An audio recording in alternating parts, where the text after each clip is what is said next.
বাবা, বৃষ্টি যে থামার কোনো লক্ষণই দেখছি না। এই বৃষ্টির ভেতরে হোটেল আজকে খুলবো কিভাবে? ওইদিকে আবার কত মানুষ যে আমার হোটেলে খাওয়ার জন্য অপেক্ষা করছে কে জানে। না বাবা না, আমার আর এই বৃষ্টির জন্য অপেক্ষা করা একদমই ঠিক হবে না।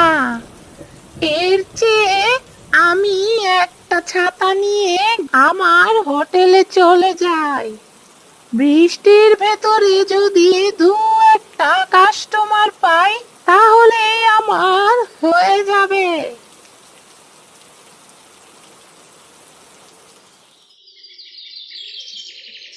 এই রে, ঘর থেকে বের হতে না হতেই বৃষ্টি থেমে গেল দেখছি। যাক বাবা, ভালোই হলো। এবার তাহলে আর ছাতাটা নিতে হবে না। আমি বরং ছাতাটা ঘরের সামনেই রেখে যাই।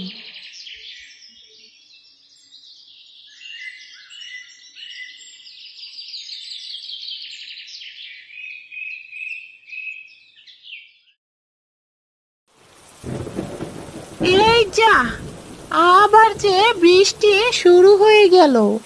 কেন যে ছাতাটা বাসায় ফেলে আসলুম?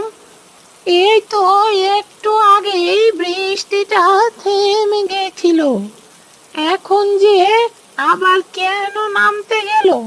ধুর, আমি তো এখন একেবারেই ভিজে যাব।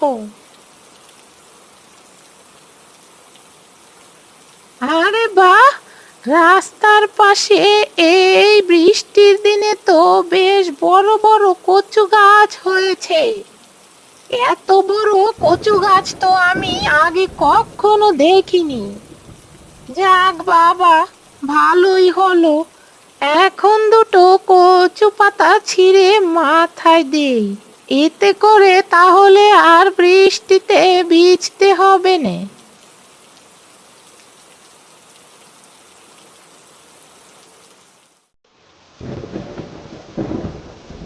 আরে ও বুড়িমা, তুমি আমাদের না খেয়ে মারবে নাকি? জলদি করে হোটেলটা খোলো তো, খিদে জ্বালায় যে পেতল ভেতর ছুঁচো দৌড়াচ্ছে। আরে দাঁড়া রে দাঁড়া, এখন ওই দোকানটা খুলছি। এই বৃষ্টির ভেতরে তো বাসা থেকে বের হতে পারছিলাম না, নইলে তো আরো আগে সেই দোকানটা খুলতাম। আরে ও বুড়িমা, তুমি তো জানো তোমার হোটেল ছাড়া যে আমরা আর অন্য কোনো হোটেলে খাবার খাই না। সেটা কি ভুলে গেলে? বৃষ্টি হোক আর ঝড় হোক, তোমার হোটেলে আমরা খাওয়া কখনই তো বন্ধ করব না। কারণ তোমার হোটেলের খাবারগুলো যেমন সস্তা, তেমনই খেতে খুবই সুস্বাদু আর মজা। আরে ও বুড়িমা, তোমার হাতে দেখছি কচু পাতা। তা আজকে কি আমাদের কচু শাক রান্না করে খাওয়াবে নাকি? ইস, এত বড় কচু শাক রান্না করলে তো বেশ মজাই লাগবে।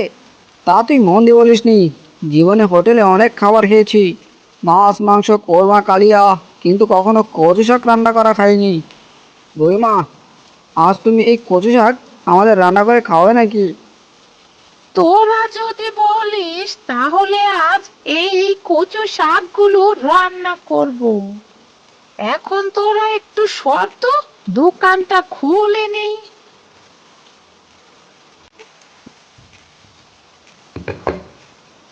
এই যে নে তোদের খাবার।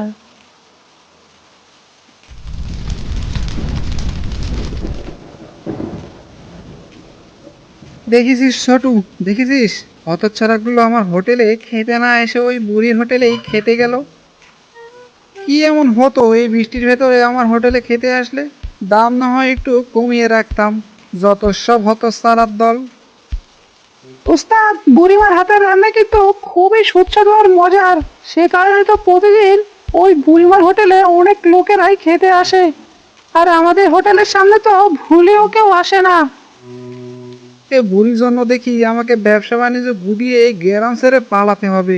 না বাবা না, আমি অত সহজে ছাড়ার পাত্র না। আমাকে যে করেই হোক কিছু একটা এখনই করতে হবে, নইলে কোন দিন যে এই বুড়ির জন্য আমার ব্যবসা লাটে উঠে যাবে বুঝতেই পারবো না।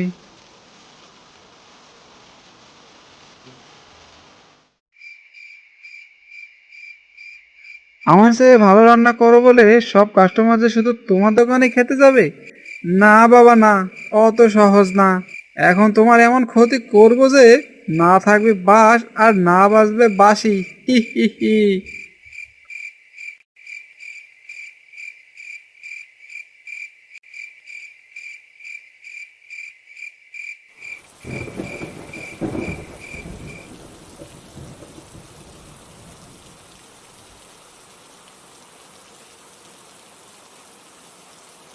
এই রে, আজও দেখছি খুব ঝড় উঠেছে।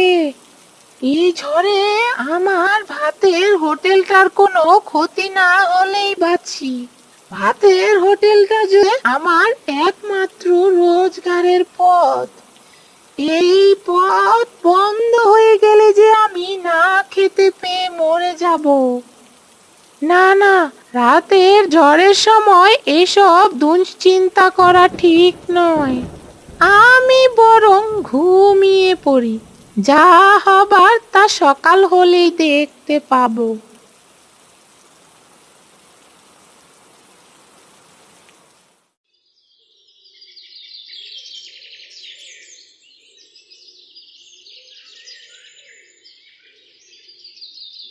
হায় হায় হায়, এ কি ক্ষতি হয়ে গেল রে!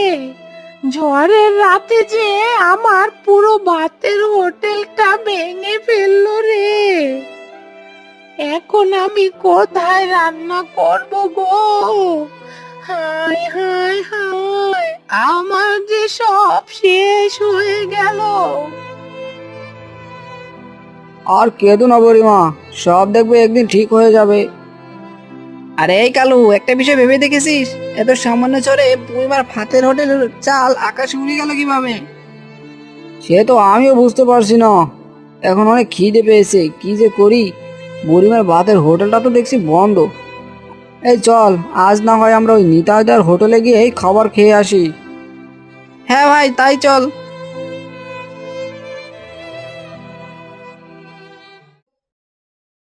ওরে ছোটু, আমার বুদ্ধি কাজে দিয়েছে রে। হি হি হি।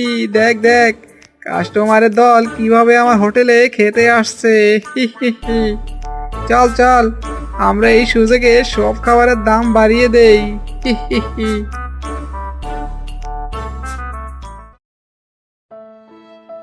হায় হায় হায়, আমার যে সব শেষ হয়ে গেল গো। এখন আমি কিভাবে ভাতের হোটেল চালাবো? এক রাতে সামান্য একটু ঝড় এসে আমার পুরো হোটেলটা যে ভেঙে একেবারে তছনছ করে দিল গো।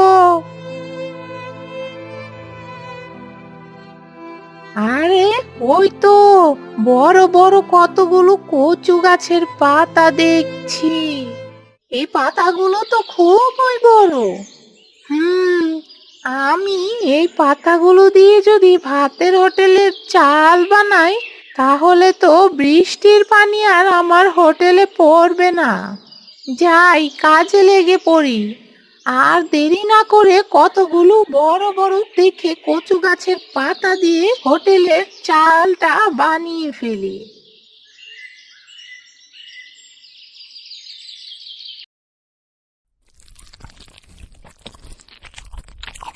আগে নিতাইদা, আমাদের বিলটা কত টাকা হলো বলো তো? তোরা দুজন 2 প্লেট ভাত খেয়েছিস আর সাথে 2টো ডিম খেয়েছিস। ভাতের দাম 2 প্লেটের হয়েছে 50 টাকা করে, মোট 100 টাকা। আর 2টো ডিমের দাম 50-50 করে 100 টাকা হয়েছে। মোট তোদের বিল এসেছে 200 টাকা। কি, 200 টাকা?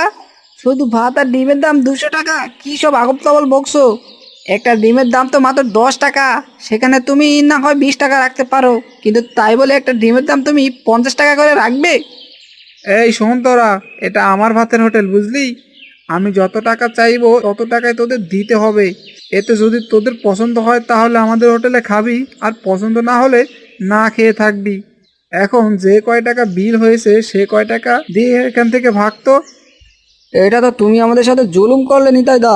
না না না, এটা কিন্তু একদমই ভালো হলো না। দেখবে বিধাতা তোমার এই জুলুমের বিচার আজ হোক বা কাল ঠিকই করবে। আরে যা যা, এত বাজে